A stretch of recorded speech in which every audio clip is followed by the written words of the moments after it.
We advise the opinions and views of the hosts and guests do not reflect those of the station.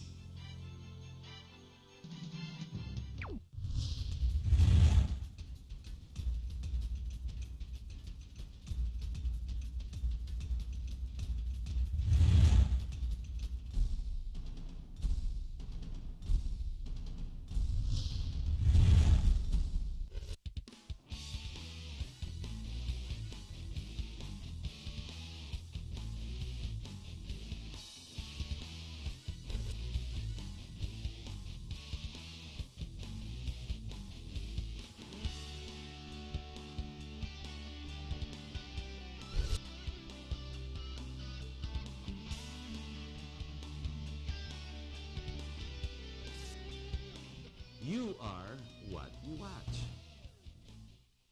Hello, my name is Tambuatco. Welcome to our program. Tonight's program, our topic is going to be David against Goliath. Now, isipin natin si David, yung maliit na yamado, di ba? Dehado, at napakalaki ang kalaban niya. It's like picking a fight with a village bully, so to speak, which is something you don't do. But in the Philippines, there are people that will stand up to Goliath. And if we leave them to be and we don't support these little Davids all over the place, what happens is Goliath takes over and the village bully begins to reign forever. Now, this is a story that's biblical, that teaches us basically that no one is infallible. Everybody is vulnerable because nobody can be a know-it-all. And yet in our politics, it seems that there are families that refuse to take a break. They have made careers out of government, and they don't care about the Constitution. The very Constitution, most of them, or all of them, have to swear on when they come into positions. I swear to follow the Constitution. But the first thing I'm doing is my wife is the congresswoman, my son is the governor, my daughter is so-and-so, and so-and-so. It's a whole family affair.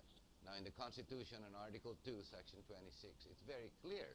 It says equal opportunity for public service. Now, what exactly that means, I'm not sure we know any longer, because even the COMELEC refuses to do something about it, saying that they're inutil or they have no powers, much less the Constitution or the the judiciary, who stand and watch, because it is up to the legislature to actually amend and to define the laws that goes after that sentence in Article 2, Section 26.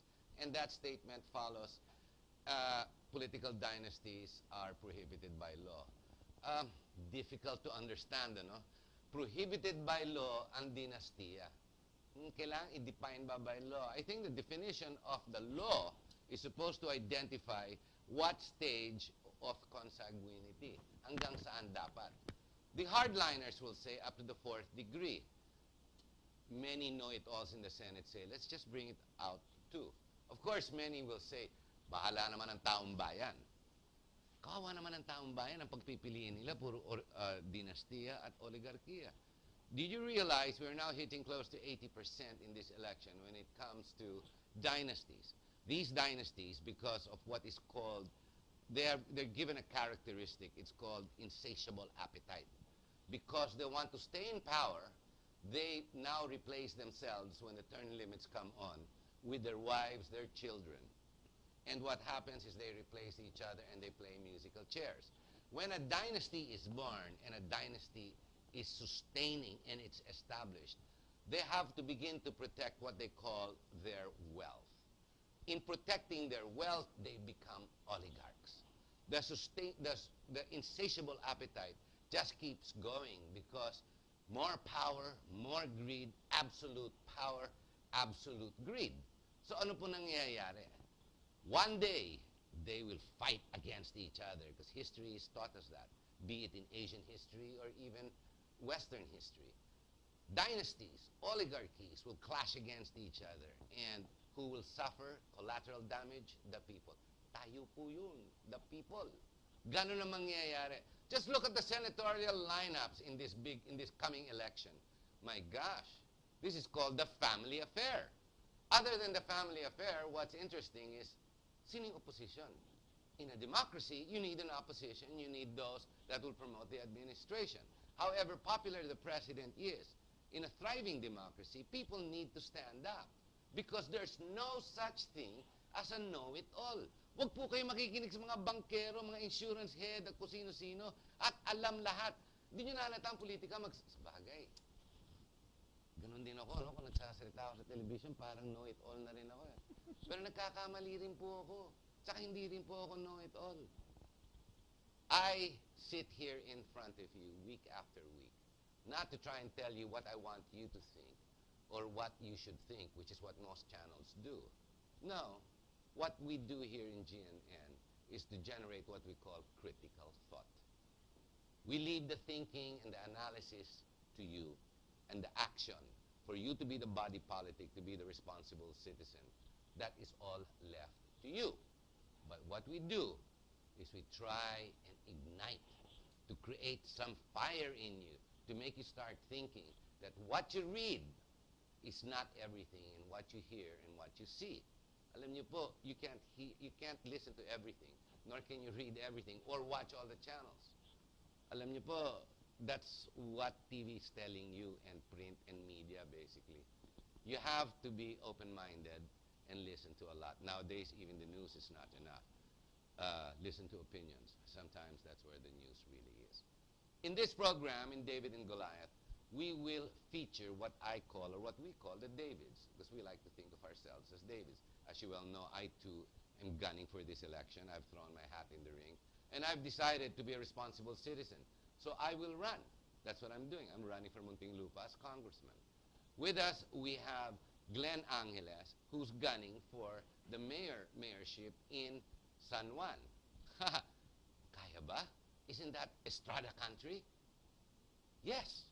They should change the name San Juan to Estrada Empire, Inc. Diba? But then again. Okay, we also have another guest. His name is Frank Reyes. He's also gunning against some type of oligarchy. But then again, maybe we should call that the musical chairs conversions. We have Frank Reyes gunning for Mandaluyong. Gentlemen, salamat, narito kayo. I hope you didn't mind. May kahaba-habaan yung intro, you know. David and Goliath. Tayo lahat, David eh. Kasi kalaban natin lahat, nako, number 1, may pera. Number 2, matagal na dyan. Number 3, ewan ko ba, pera. So, ano kaya, binibili. How are your experience? Ikaw, Glenn, how's your experience now that you're on the road? Because you can't waste time. Eh. Kailangan makiusap ka sa mga tao. I don't think you have money that you're spending, di ba? Correct me if I'm wrong. Zero balance ako eh. Bakit ka tumatakbo? Unahin natin sa ganun dalawa, sa inyong dalawa. Bakit ka tumatakbo, Glenn? Ako, although I belong to a family which were involved a long time ago, since 1916. Wow, tagal na yan, yeah, the first elected mayor of San Juan was my grandfather. Oh my gosh. So it's in your blood. You were listening to well, it in the family. Unfortunately, it's in the blood, pero I hated it. How I hated it. Kasi nakita ko na doon lumayo yung father ko sa pamilya eh. Dahil kasi nung araw, people will serve talagang wholeheartedly. They will stay on the street, talk to people. Alam mo, amazingly. Talagang representante. Iba, malayo. Talagang servant. Hindi, unlike today, ngayon, once in 3 years lang lalapit sa yung tao, ang politiko. Ganun ba nangyayari na nga sa San Juan? Ganun nakita mo? Ang sekretary na yun, parang may call center na ang politika ngayon, di ba? Dadaan ka sa call center, pagka nakalusot ka sa call center, sa sekretary niya, sa task force niya, ang dami mong dadaanan. Unless na meron kang, if you have something negotiable, di ba? Kung may negosyo kang papasok sa munisipyo, that's the only time you can communicate with It's them. that bad in San Juan? Because I know, I've been with Mayor Lim many times. Si Mayor Lim, lahat kinakausap eh, hanggang yung mihingi ng pera sa kalye, pulubi, talagang kinakausap ni Mayor eh. Well, you're talking about Mayor Lim. You're not talking about San Juan. That's way apart. Extremes naman yung pinag-usapan natin eh. Why do you want to run, Glenn? Well, for sure, I want to run because I want the people to understand the real service of man. It's not about it's not about popularity. It's not about it's not about money. It's all about faithfulness. It's all about faithfulness to one another. It's about being isang makatao na nagsisilbi na siya yung... Gusto mo mag-serve. Why? I've been in the service in our community for the past 24 years. I belong to Couples for Christ. Ito yung natutunan ko sa simbahan. At pagka natutunan mo ito sa simbahan, hindi mo na kayang tanggalin dahil yung banal na espiritu nasa iyo na eh. You have the heart of a servant. And So you want to take action of the things that you preach and what you believe in? well, kasi kung tutuusin, Harry, sa totoo lang, ang pagsisilbi sa simbahan hindi lumalayo sa pagsisilbi sa bayan. Magkaduktong yan eh. Kasi isang katawan yan. Isang katawan lang yan. Hindi mo pwede paghiwalayin. Tama yan. Frank Reyes here is running for Mandaluyong for representative, congressman. Frank, bakit gusto mo tumakbo?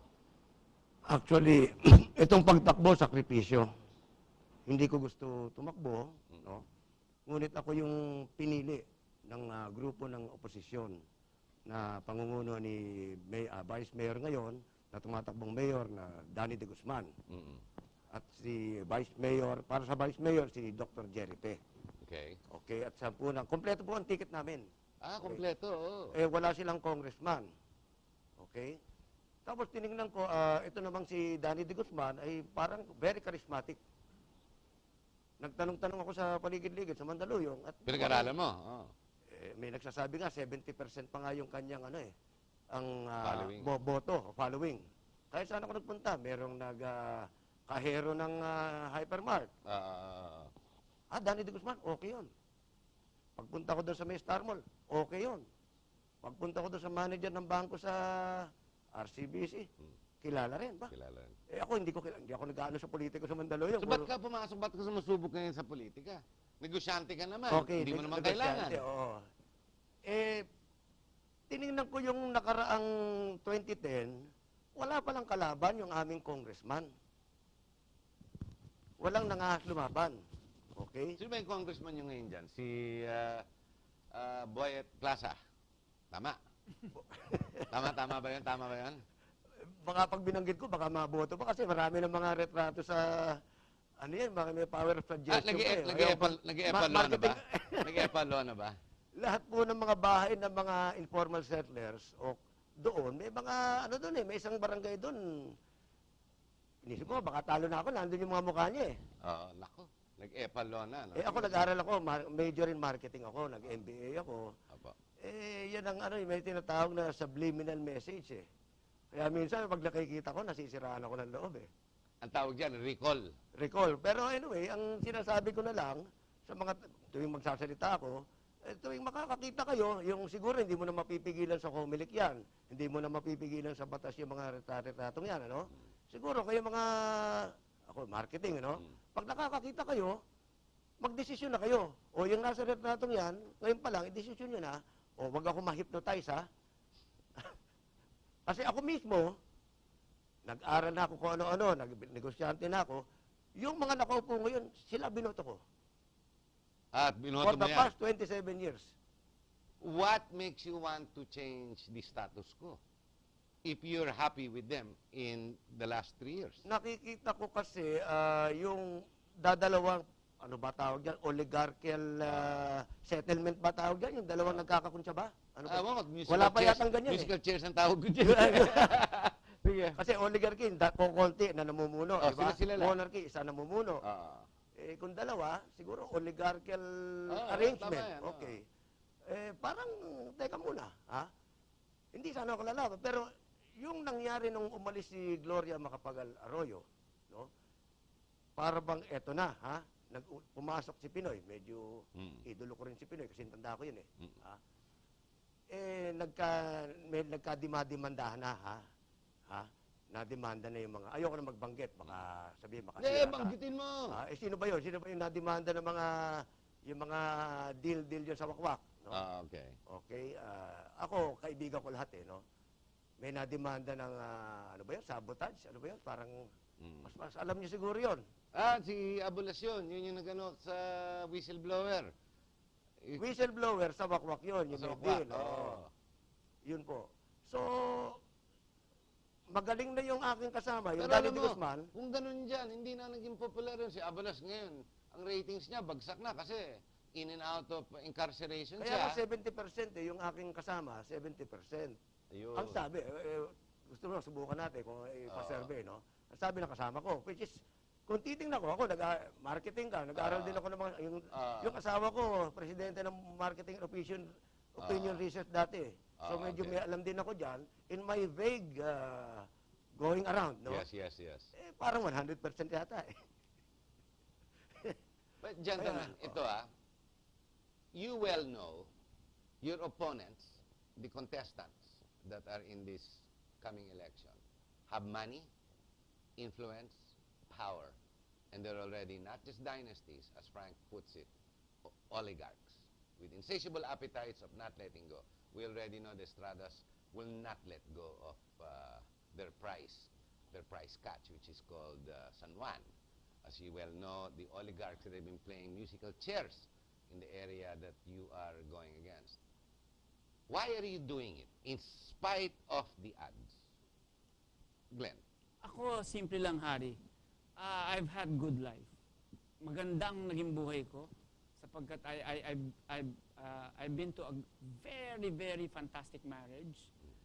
I have a good father who served the town of San Juan for almost 25 years, and he became a cabinet member of Cory Aquino one time. Napakaganda ng mga kapatid ko. Siyam kami magkakapatid. Wow, it's a big family. It's a big family. I'm the eldest. Okay. Napakaganda nung nangyari sa buhay namin. And No complaints. no complaints. Pero pagka nakikita ko yung kapitbahay ko at saka yung mga kaibigan ko, at lalo na ngayon, I have one child. Anong kinabukasan nila sa San Juan? Na ang naging issue ko last election nung 2010, 1.47 billion, hindi ma-account ng munisipyo. Aba, malaking pera yan, ha? Aba, yung 200 million nga, nakukulong si Gloria. Ito pa kayang 1.4 billion. 1.4 billion, almost 1.5 billion. But tingin mo ba naghirap ang San Juan, hindi umunlad? Baliktad? Ang sinasabi na, they claim, dahil umuunlad daw ang San Juan. Saan? Ang tanong ko nga sa kanila nung dati, nung last election, I place it in a web, pinakalat ko yung mga papeles, and I have the COA report na hindi nila masagot. Kaya nga nakakapagtaka, sinasabi nilang umuunlad ang San Juan, saan umuunlad? Eh, puro kami utang. So what you want to do is you want to improve through service because of your faith and because of your upbringing to provide the proper public service.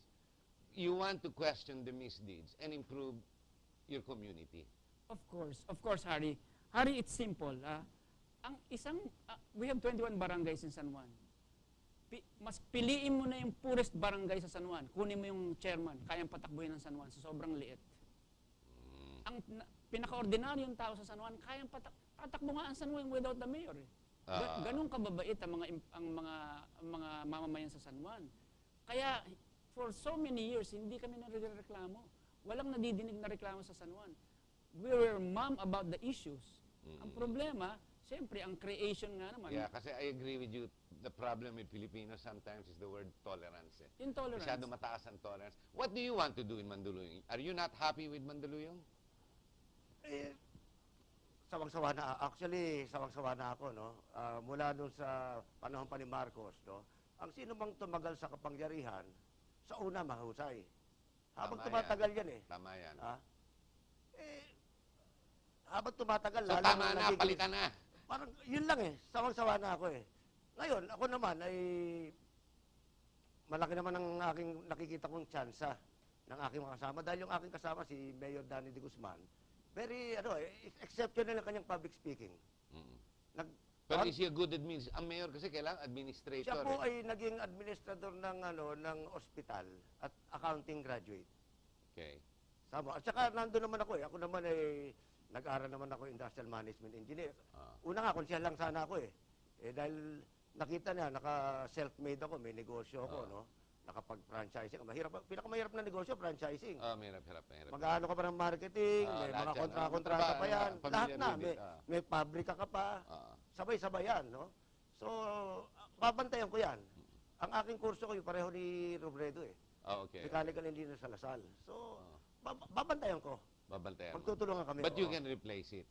You can improve Mandaluyong should you get elected. Ay, dapat, oo.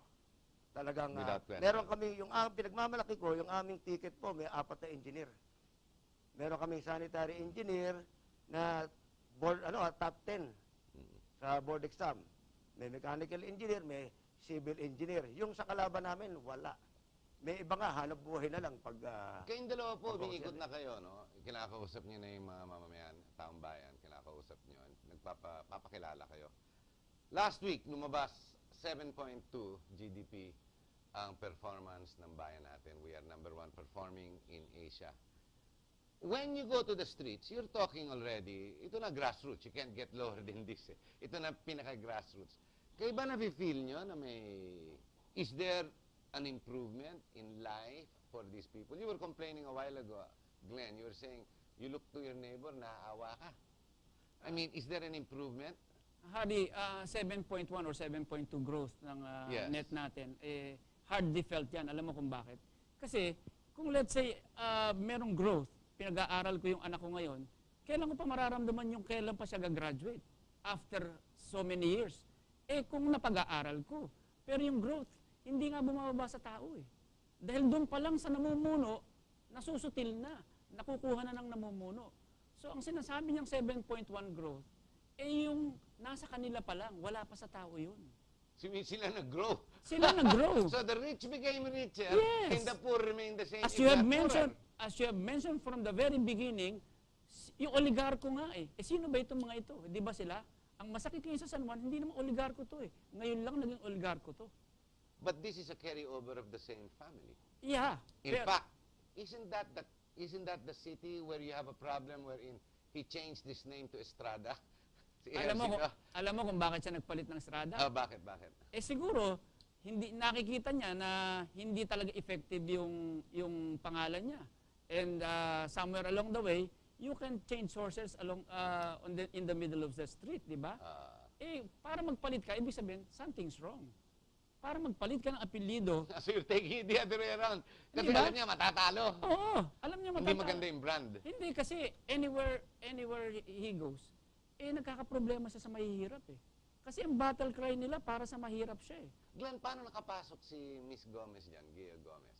Di ba Estrada country yan? She's known to be the partner of President Era. Okay. With their son, di ba? Their love Yeah. child, which is JB Ejercito. JB, parang pare-pareho JB, lang yan. oh, Oh. And then he performed in Congress. Yeah. And then ngayon, pinalitan niya pangalan niya. Ang lumalabas, parang nag-aaway pa. Ayaw siya ni Jinggoy, the other brother, di ba? Half-brother, no? Tama? Who will want it? Ah. Sino ang makakagusto na kunin ng isang tao na hindi mo nakakasundo tapos kukunin ang pangalan mo at sasamahan ka pa doon sa inuupuan mo ngayon sa Senado? Di ba? Kung ikaw na nga mismo, nagkukumahog ka na doon sa taas tapos sasamahan ka pa ng isang magpapabigat sa'yo, di ba? Tama yun. For me, it's not fair because may problema siya sa San Juan nung iniwan niya eh. He can't explain the 1.5 I was telling you about. It was the in his term. Until now, unliquidated pa rin. It was in his term. Nineglect niya yon. Tapos, they were mum about it, inignore nila. Why did they win? Siyempre, yung 1.5 billion, sa tingin mo na lang, 1/8 na lang nun ang pakawalan mo doon. Di ba? Andar ka na. We're just talking of a year. We're not, Not 3 years. It was my issue, it was my COA report issue of 2008. Wala pa yung 2001 doon. My gosh. My gosh, talagang my gosh. Ang tao, siyempre, pagka nakikita kang ganun ka kayaman at hindi ka lang mayaman, super ka pa, iba ang tingin sa'yo. Di ba? Nagkakamali na nga because of media consciousness, ang mayaman ngayon, Diyos na. Okay, gentlemen, we're going to have to take a break. Ladies and gentlemen, we're at the bottom of the hour, and we're going to take a short break. But right before we do, a short commentary. Yes, tolerance. This is a virtue the Filipinos have to let go of. It's not a virtue. It's not a virtue. It's wrong. It's a demon on your back. Because when you tolerate all these abuses around you, what happens is you become subjugated. Now, as far as the rich, wow! What we should do is, buka dyan! Huwag mo papalitan ng channel. Manood ka sa akin, miski pangit ang show ko. Yan. Manonood ka ba? Are you going to be tolerable simply because I have money? Is that what you have been reduced to? A nobody? And the people that walk around with bodyguards, assistants, left and right, new cars, wang-wang. Ah, hindi na pala pwede wang-wang. Pero yung ilaw, tuloy pa rin. Ganun pa rin yung mga ilaw, tsaka pa ganun pa rin sa kalye. Pero wala rin wang-wang, ngayong maano na, risko dyan, risko dyan. Sinisigawan ka na lang pag dumatabi ka. Wow, what's happened to us? We have become tolerant. This is the problem. We become inutil because we become tolerant. Ladies and gentlemen, stay with us when we come back. We're going to tackle the issues of why dynasties have to fall. Number 2, can they actually fall? Number 3, can David actually make it as biblical as it is written? He made Goliath fall. Is it time Goliath falls finally? Well, I guess you will be the one who will actually be saying that. Stay with us. We'll be right back.